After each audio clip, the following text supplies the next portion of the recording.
Get ready, Ohio. FanDuel, America's #1 sportsbook, is coming to the Buckeye State. And to kick things off, you can get started with $100 in free bets as an early sign-up bonus. Plus, when you sign up today with promo code OhioSB, you'll be all set for when FanDuel goes live in Ohio. Then you can bet on all your favorite teams and all your favorite sports with $100 in free bets. Just download FanDuel's top-rated sportsbook app. It's safe, secure, and super easy to use. Ohio, this is your chance to get in on the action. Join today with promo code OhioSB. Make every moment more with FanDuel, official sportsbook partner of the NFL. 21 plus and present in Ohio. Bonus issued in non-withdrawable free bets that expire 7 days after FanDuel accepts its first real money sports wager in Ohio on 1/1/23. Unique user identity verification required. Offer ends on the go-live date. Restrictions apply. See terms at sportsbook.fanduel.com. Gambling problem? Call 1-800-GAMBLER. Peloton's best offer of the season is here. Get up to $300 off accessories when you purchase a Peloton bike, Bike Plus, or Tread. Choose from a variety of accessories like our cycling shoes, a heart rate monitor, non-slip grip dumbbells, and more. If you've been looking for a sign to join Peloton, this offer gives you everything you need to get going. This limited time offer ends November 28th. Visit onepeloton.com to learn more. All access membership separate. Offer starts November 14th and ends November 28th. Cannot be combined with other offers. See additional terms at onepeloton.com.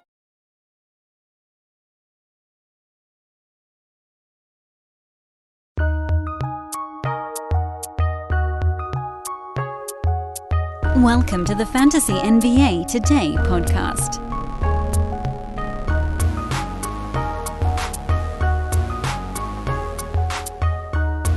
Now here, you may think that with only 4 games on Tuesday night, this won't be an action-packed show, but you would think wrong.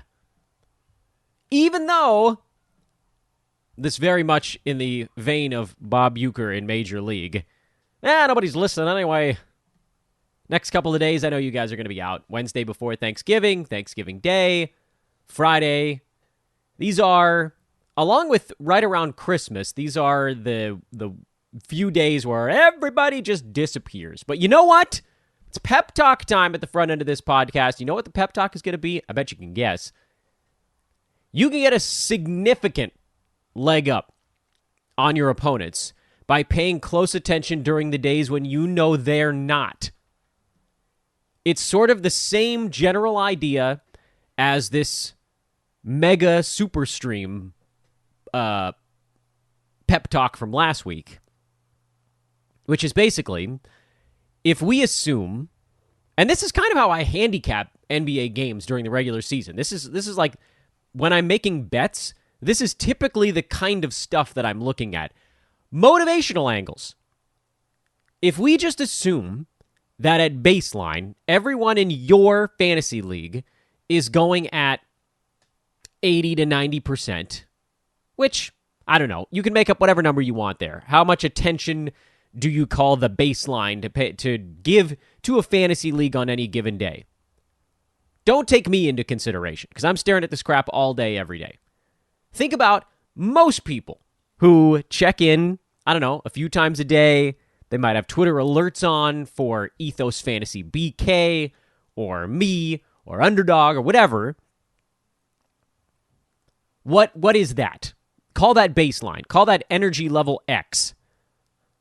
Let's assume that most people in your league are rolling at energy level X most days. Over the Thanksgiving holiday, over every holiday, that number goes down. I don't know by how much, but I do know that it's non-zero. Of the 11 other teams in your league, a good chunk of them probably taper off how much attention they're paying to basketball by like 50% or more. Some maybe hang out near the baseline that we just established. Some only drop off by a little bit. Almost nobody pays closer attention during the Thanksgiving holiday because you all have family things to go to. You can't be watching the news all day, every day. It's going to be really hard to be in front of the TV, parked in front of the TV on tonight because a lot of people are traveling. There's no games tomorrow, so yeah. Friday is going to be hard to be parked in front of your TV. Over the weekend, a lot of folks are doing things out of town or they have family in town. So this is your opportunity once again to get the jump on folks. If you're in a league that's first come, first served to the waiver wire, this is a stellar opportunity to get the jump on any guys that pop up over the next couple of days. And they will, because we've seen how the NBA injury cycle rolls these days. It is fast and it is furious. The injury cycle is going buck wild. So this is my pep talk for the day. When everybody else in your league is dialing down their attention, you just keep it dialed to average. I don't need you to go higher than average. We don't have time for that. There's only so many hours in a given week. But you can hold as close to your average output as humanly possible. And that, in and of itself, will give you an advantage. And that's kind of what we talk about, like when we're talking about betting on the basketball games. Hey, which of these teams is actually going to be awake for this one? Which of these teams actually cares enough to pay attention during, the team prep or whatever? That's basically where we're at with fantasy right now. From today until Sunday night, everybody's going to tune back in on Monday or Tuesday. From today until Sunday night, you can have a leg up just by, even if it's listening to this podcast or following me on Twitter. Fun little segue there, at Dan Besbris. I am, hello, by the way, Dan Besbris, and this is Fantasy NBA Today. But just stay piped in a little bit more than the other people in your league, and you'll have a little advantage. Whether it's streaming in your head-to-head league, whether it's getting the jump on free agents, there is value in that. I should have started the show with let me talk to you a little bit about Thanksgiving break, but I didn't. Also, I'm not going to wish you all a happy Thanksgiving today because I'm going to do it tomorrow. Maybe I should do it today and tomorrow, just in case. Odd chance that one of you guys is not listening tomorrow that is listening today. So happy Thanksgiving. We will have a show tomorrow. I go every Monday through Friday, regardless of holiday. I set that precedent and now I can't break it. It's become a weird self-fulfilling prophecy. And if I ever want to take a day off from this show, I don't think I can. Not because anybody's holding me to it, but because I'm holding myself to it. I won't. I'm not going to do it. Whatever. Let's dive in. Yesterday's stuff was fun. It was a really busy 4-game Tuesday, if you can believe that madness. Just like injury stuff was big. Players overperforming was big. We got some data points confirmed. We got some new ones. I love it. I love it when new stuff comes out. And you just never know because there's always that kind of ebb and flow to everything that happens during the season. You go through a week or two where nothing's happening. You go through a week where everybody's popping up. And a lot of it has to do with the injury cycle these days, which is heavy. Anywho, many thank yous to the 2 or 3 folks that continue to leave reviews for the podcast. You guys are amazing. We're just going to keep pushing. We're going to get to 850. That's the next goal on the board. Brooklyn lost in Philadelphia. This is... From the reality standpoint, this is a tough one because Brooklyn had Kyrie, KD, and Ben Simmons playing well. Claxton, Royce O'Neal, they had their starting 5. Philadelphia had Tobias Harris and PJ Tucker from their original starting 5. No Joel Embiid, no Tyrese Maxey, no James Harden, and Philly won it by 9, despite getting outshot 55 to 43%. Where did this game pivot? Rebounding.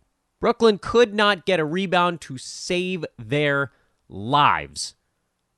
Philadelphia out-rebounded them 49 to 35. It led to a 19 field goal attempt gap between the two teams.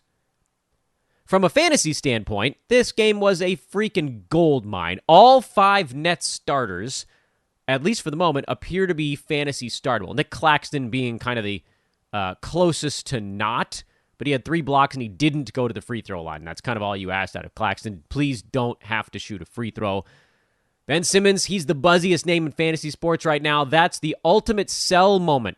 Not because I don't think he's going to be decent the rest of the way, but because he's overperforming right now and his name is so buzzy. A few huge ones in a row. Everybody's talking about how he's cleared whatever gaps.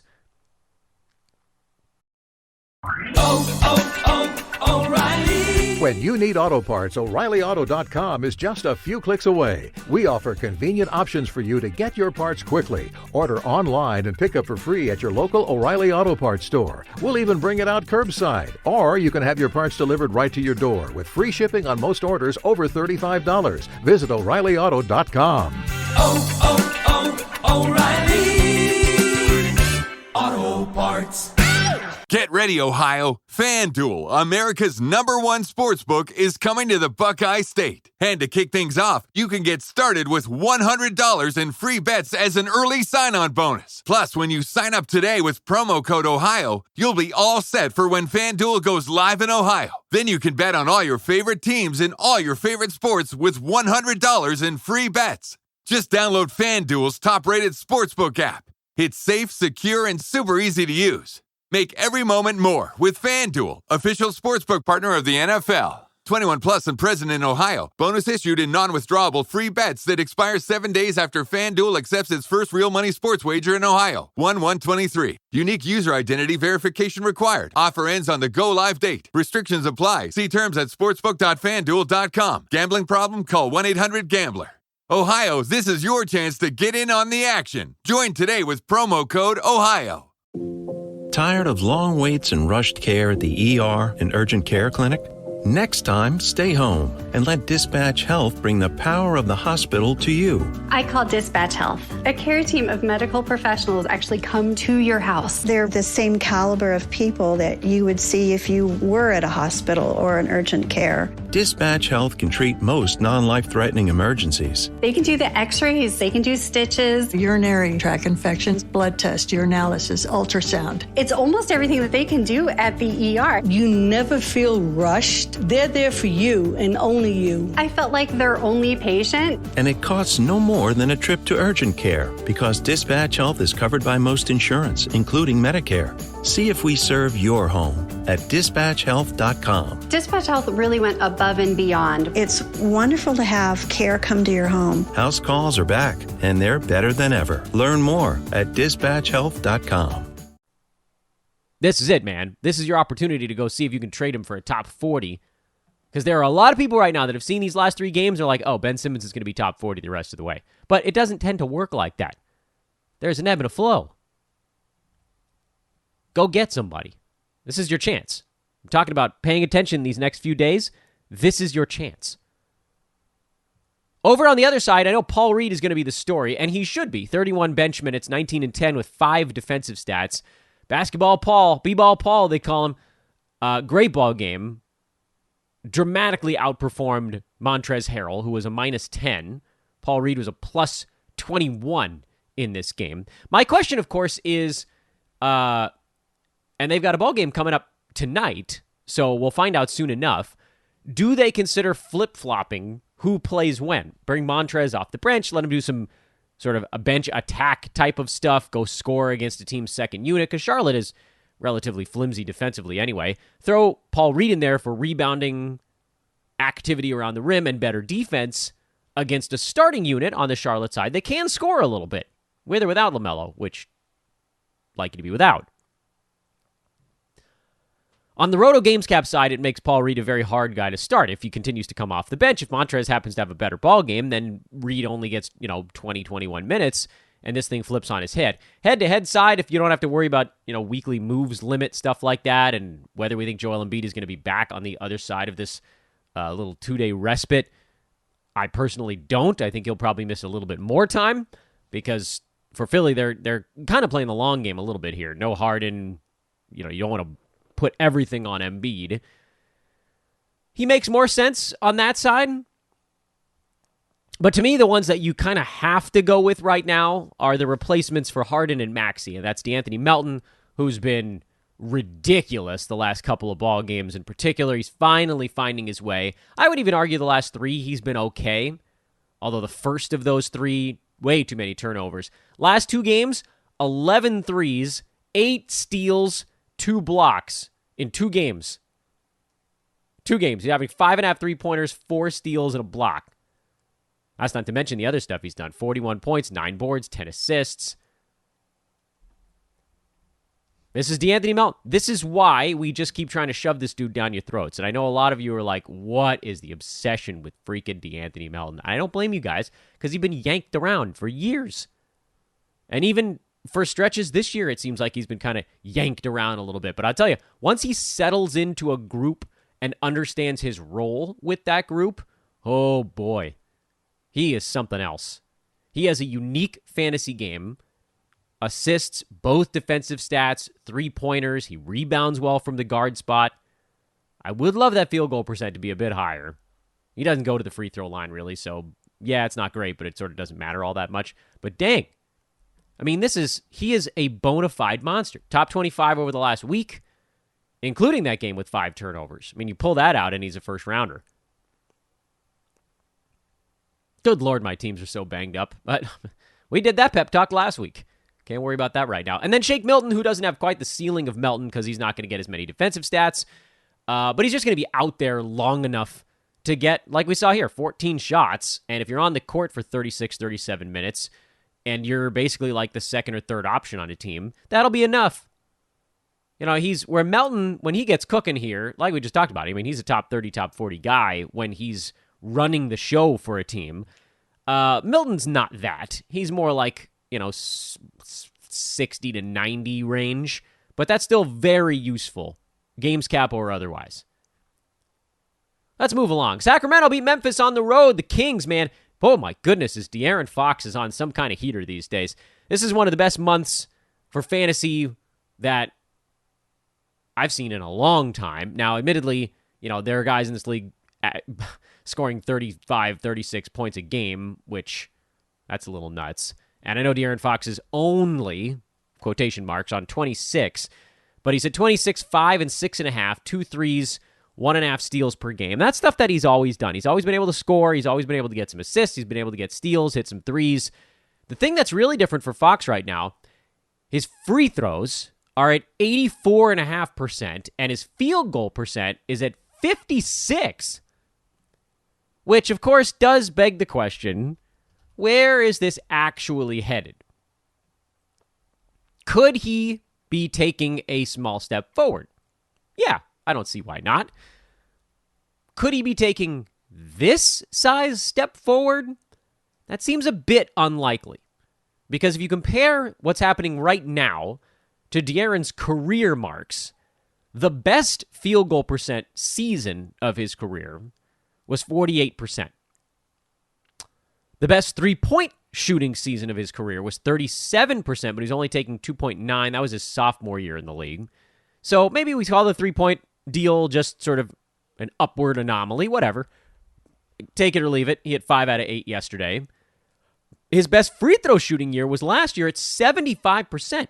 Do we really believe, and this is, again, not me trying to be a downer, just trying to put a few things into perspective. Do we really believe that Fox has increased his field goal percent by 8 over his expected number, his three-point percentage by 8 over his career mark, his free throw number by 11 over his career mark, and by 9.5 over his best previous year? Do we believe all of those things can happen at the same time? We saw something semi-similar with Brandon Ingram, where he fixed like 3 stats all at once. It's pretty uncommon. I can't remember any other examples where it happened. And I'm inclined to say that probably not. Is he on a ridiculous heater? He sure as hell is right now. He is on an absurd run. And, you roll with it. But at the same time, we're talking about a dude who's sitting near the turn right now on percentages that are largely unsustainable, especially when you consider the fact that his number of shots per game right now is actually the lowest in 3 years because he has some better players around him this season. Kevin Huerter's playing really well. They've got Domantas Sabonis. Barnes is starting to play a little bit better. Credit there. He doesn't need to take 19 shots a game. He's at 17.5. His minutes are actually down a tiny bit as well. So they're kind of keeping that a little in check, although some of that was the 9-minute game in Charlotte where I think he got hurt. Otherwise, he has been a bit closer to his more recent number of 35. He's probably going to settle maybe in like the 34 number. Regardless, 55%, as much as what he's done is so impressive, is not sustainable. All that to say, though, people are looking at it now. I mean, we're 15 games in for him. We're a month into the season. It's a believable ranking to a certain degree. You might be able to get someone ranked pretty damn similar to Fox in a straight-up trade, like a Devin Booker, who's 3 slots behind him in overall ranking, but when you look at Booker's numbers, those are where we expected. He's like right on his percentages where you'd handicap. There isn't a weird regression coming for Devin Booker. He's where he belongs. Not that you'd ever trade anyone for Kyrie Irving right now, but he's kind of where he belongs in that same area. Jimmy Butler, always banged up. He's basically where he belongs. I wouldn't trade him for Jimmy Butler because you'd be losing too many games to injury. But as you look around here, DeJounte Murray is an interesting potential target. That's in that range. You're probably not going to be able to get Cat, even though he is behind Fox right now. But Cat, probably about where you'd expect him to end up this year. So think about what you can get for him. I don't know that I would go much farther down the board than that, because look, let's say we do adjust Fox's numbers back down. Let's take his percentages a bit closer to his career mark. Yeah, he falls out of the second round, but he's going to probably end up at where he was drafted, or maybe even a little bit better for the first time, I think, in his career. He's always been an overdraft guy because people ignore percentages, specifically free throws and turnovers, which is not a percentage, but think about what you could get in there. There are a lot of really interesting names ranked between, 12 and 30, and Fox would get you a lot of them. I don't think I'd want all of them, but I'd certainly take a few. Kevin Huerter, he's just chugging along. Harrison Barnes, he's chugging along these days. His efficiency's been nuts lately, so just ride that one as long as it'll go. Keegan Murray is going to be someone who brings up a whole host of questions, and he's number 167, friends. 167. I don't know how many times I got to say it. I'm shouting into the void at this point. Don't draft rookies. I will soften my stance on rookie big men. Were there even any rookie big men taken near the top of the draft? Yeah, Chet Holmgren, and then he immediately got hurt. Where are the rookies this year? Paolo Banchero's 98, and I believe he's the top one. Just inside the top 100. He's had huge popcorn numbers, so don't get me wrong. A lot of what he's done has been super cool, but his free throws are almost punt level. And the field goal percent is a slight negative as well. Paolo is working to this point. I guess we can just leave it at that. He's been working. But Jabari Smith Jr., 176. Keegan Murray, 167. Jaden Ivey's been pretty cool for Detroit, but he's not in there either, folks. 180. Percentages. They always crush these guys. By the way, of all those names, Jabari Smith Jr. feels like he's got the quickest path back to value, because right now he's a punt field goal guy, and everything else is actually kind of good. Good free throw number, good threes, good rebounds, good blocks. He's got the outline of something that could work out. What do you do with Keegan Murray? I guess is the next question. I don't want to get too far sidetracked. If you have him, it means you probably were either not listening to me on draft day, or you bought low, which I'm totally fine with if you were able to scoop him up for, a hot streamer or whatever. And if that's the case, you probably hang on. I think if you dropped Keegan Murray, somebody else would probably pick him up, because he does have a big, powerful name. And like we've seen it, the fantasy outline is also not that terrible for him. I would expect his field goal percent to trend up. Free throw percent is not that bad right now, but that could also slightly improve. Scoring, rebounding, I hope will get a little bit better, although it's tough to say with Sabonis on that team. And then, steals and blocks are kind of feeling out a little bit. But, this is the path. It's the same thing every year. Rookies are bad for the first 3 months of the season. Sometimes it's 1.5 months. Sometimes it's 4.5 months. It's about 3. That's the mean. They get better after the year turns. And every year we go through the same damn process. I see folks on the internet screaming about the upside of these dudes. I mean, I can't sit on a guy like that the whole year. They're doing more harm than good. In any event, there's your second rant of the day. I'm filled with rants today. Stop overdrafting rookies, people. That's the number one tenet of this broadcast. And still, you all come to me with your rookies. What do I do with this rookie, Dan? Well, what the hell? I'm going to get to the point where if someone comes to me with a rook after I said don't do it 80 times, I'm just going to be like, I can't help you. Nah, I'm not going to do that. I'll still try. Wow, look at JJJ. 5 more blocks. Holy crap. He came back quicker than anybody expected, and he is just dunking on people. John Conchar, terrific replacement for Desmond Bane. I thought he would be real close to 12-team value. Remember, I used the word nuzzling up against it, but he has been well beyond that. So he's in there as a stream. John Morant made a quick return. He was supposed to be week to week with an ankle sprain, and he came back in one game. Tyus Jones, of course, well, he played 27 minutes in this one, which, if you accidentally still had him off the John Morant stream, at least he kind of helped, actually, in this ball game. But you can move on from Tyus. 27 is about the max you'll see from him, and he won't be leading the charge when he's in there, which, again, I mean, that's what you'd want out of a point guard pickup. Detroit beat Denver in a little bit of an ugly one. Jamal Murray, Nikola Jokic came back from COVID. Bones tried to play through a non-COVID illness, and he was terrible. Jamal Murray couldn't get his shots to drop. He looked like somebody that's been kind of sucking wind the last week. Jokic, I tell you what, man, basketball's too easy for Nikola Jokic. He screwed his way out of this game at the free throw line, but nearly a triple-double, big one too, and it wasn't enough. Because Denver committed 17 turnovers, missed a boatload of free throws, and let Detroit, of all teams, shoot 51%.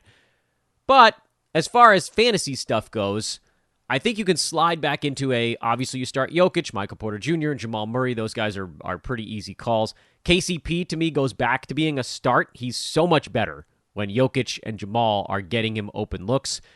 Bones, I believe, is actually still a start once he's healthy. He had kind of come into his own. Aaron Gordon has fallen off. There was one episode I came on this and I was like, oh, look, Aaron Gordon, he's around number 90.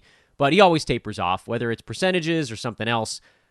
Somehow, that dude finds his way outside the top 100 almost every time. I don't know how he does it. He's shooting 59% from the field and still he can't get inside the top 100. So, yeah, not that excited about Aaron Gordon. And then with Bruce Brown, he was still decent enough in this one, but Jamal Murray probably sits on the back-to-back, so perhaps you get one more game out of Bruce here, especially if Bones is out also. But once those guys are back in there, Bruce Brown stream expires. Killian Hayes had a Killian Hayesian game. 9 points, 9 assists, 3 out of 9 shooting. Like a baseball stuff. Lots of 9s in there. 4 turnovers, though. Didn't get his defensive stats. I mean, this is the thing. He's a very low upside stream. Everybody got super excited about Killian Hayes when Cade went down. And I said it again, this is a super stream guy. But he's like a 1 star out of 3 or 4. He's just not an exciting one. There's minimal upside there. I actually had someone, and this is not to call out any names. I'm not trying to make fun of anybody. But I did I think in our forums maybe, say what about Killian Hayes and his 3-pointers? I'm like, whoa. Okay, so dude hit a few against the Lakers, but surely we're not talking about the same Killian Hayes, who's averaging 0.8 of them on the year and is like a 23% 3-point shooter. I think he's up to 30 now after it had that game against the Lakers. It bumped him up a little bit. But yeah, he's like a 1 and a little maybe over that threes as a starter, if that. Steals and assists, that's all you're looking for. He's Elfrid Payton 2.0. And Payton would actually get it going every once in a while. I'm fine with you guys continuing to stream Killian Hayes. I just think that he's one of my least favorite super streamers these days. What I'd love to see out of Detroit is Jalen Duren getting more time, and he sort of did in this one, but he didn't really do much with it because, who's the center on the other side? Yeah, reminder there. Marvin Bagley was not in foul trouble, and still those guys pretty much split the minutes down the middle. If Duren's getting 24 or more minutes nightly with Isaiah Stewart out, he would be streamable. Marvin Bagley in 24 minutes is not enough. And then Alec Burks had another good game, but he only played 20 and a half minutes in this one. So, yeah, you can leave that on the board as well. And finally, the Lakers were in Phoenix to take on the Suns. And oh my God, what a line for Anthony Davis. Holy crap. 37, 21, 5 steals and 5 blocks. They lost because AD got help from Austin Reeves and Lonnie Walker, and then the rest of the Lakers were just dog do. Woof. Patrick Beverley got ejected, shoved DeAndre Ayton, who was standing over Austin Reeves' carcass on the ground. It was a thing that could have escalated more than it did. It was almost like both sides realized that they had done something a little bit dumb, and it de-escalated quickly, and then Bev got ejected, and everybody moved on with their day. As far as fantasy stuff goes in this one, Cam Payne, if you're looking at this ball game and wondering what the hell happened, he just didn't have it. He missed a bunch of runners. He missed some layups. He made some bad passes. He still had an okay enough line, but hurt you in field goal percent, hurt you in turnovers here. Dwayne Washington was playing better than Payne in this game, so he ended up chewing up a few extra minutes. That won't happen most ball games. Torrey Craig, 3 steals and 2 blocks, as well as 2 3-pointers. He continues to be a just above the line streamer. I keep thinking the wheels are going to come off with that one because consistency-wise, he really has never been consistent before this. But the situation in Phoenix is much better for him to just go hit a couple of open threes and make hustle plays, go get some steals and blocks and call it a day. And that's been enough here with Cam Johnson out, but that's like if you're comparing him to, say, Killian Hayes, you're really talking stats at that point. Craig will get you more threes and boards and blocks. Hayes will get you more assists. They both get you some steals. Those are the... Craig's been better than Hayes as far as ranking goes, largely because he hasn't hurt you in percentages or turnovers, but they're sort of similar in their upside is limited by how much they actually either will do with Craig or can do with Hayes. But he's streamable for now. It continues. Mikal Bridges still rumbling along. He was the guy, man. Bridges hit so many big threes in this game that just kept the Lakers at bay. That was the ball game. Phoenix hit 16 threes. Lakers hit 4. Phoenix couldn't get themselves to the foul line to save their lives. Lakers took 35 free throws, although it was mostly AD. Man alive. I've been really enjoying watching Austin Reeves excel here. I wonder what the Lakers do when LeBron comes back. If I was making the call, and I'm not, LeBron comes back, Pat Beverley's my guy who's going to the bench because he really hasn't been able to do it for the Lakers so far. I don't know who that moves to point guard. I guess it's Reeves guarding the point guard on the other team, or Lonnie Walker. Troy Brown on the wing just for defense. You could also move Brown to the bench if you wanted to. But I would really try hard to keep Reeves in the starting unit. He's been one of the team's better three-point shooters. He's one of the better free throw shooters in the NBA. His defense is solid. If Reeves is the guy they move to the bench, then I think the Lakers are tanking. Because that's the only possible explanation for him not staying in the starting lineup. Night to night, he tends to be one of their best plus-minus guys. And it was that case again here. He was a -2 in a game they lost by 10. Walker was a -1. AD was a -3. It was the Schroeder who was 0 for 6. Troy Brown was 0 for 5. I mean, someone's got to make a freaking shot on this team. I know that they're not good three-point shooters, but good grief. Oh, my God. Well, they were competitive. As a Laker fan, that's sort of all you hope for in a game against a pretty good team in Phoenix. Phoenix is good even without Chris Paul. Or Cam Johnson. But, Chris Paul's the other one. Oh, by the way, note on the Lakers, LeBron is hoping to be back on Friday. That's the word. The latest word is that's his target date. He thinks he's really close with a couple days here to rest. That's why I brought up the who goes to the bench thing. Please don't move Austin Reeves to the bench. Please look at what's been happening of late. He's been one of your best players. Leave Russ on the bench, obviously. Makes way more sense when LeBron is back. Russ probably should have started. As bad as he looks at times, Lakers opened up the third quarter so horrendously.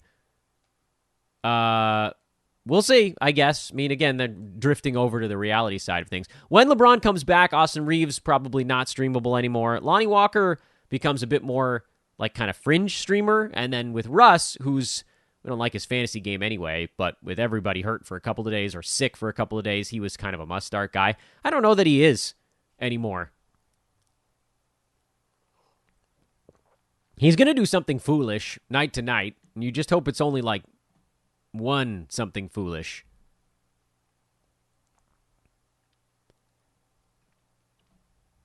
I was thinking about having a discussion towards the end of this podcast on a couple of players, but I think I'd actually rather take that over to social. Keep it short, day before Thanksgiving. Big Wednesday coming up tonight. Pay attention, people. You can get that big leg up on your competition.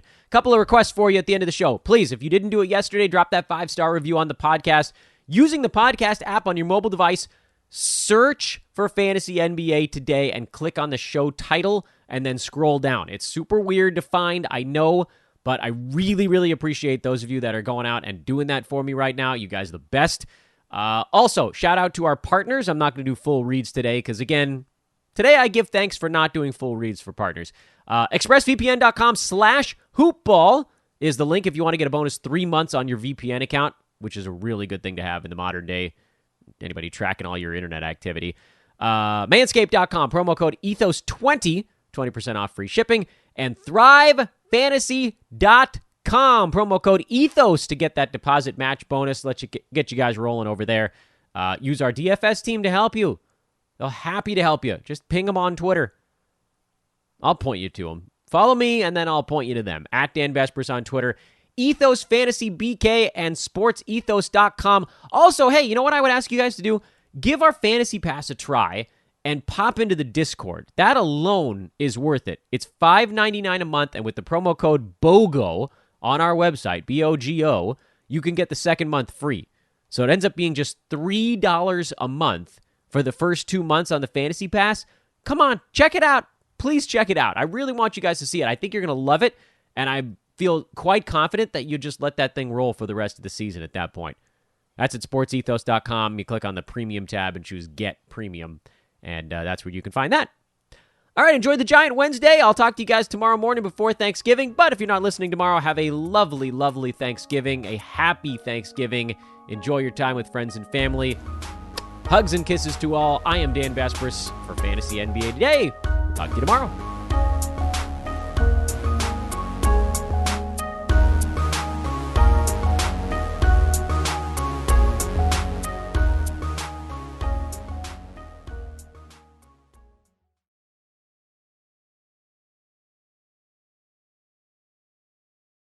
Peloton's best offer of the season is here. Get up to $300 off accessories when you purchase a Peloton bike, Bike Plus, or Tread. Choose from a variety of accessories like our cycling shoes, a heart rate monitor, non-slip grip dumbbells, and more. If you've been looking for a sign to join Peloton, this offer gives you everything you need to get going.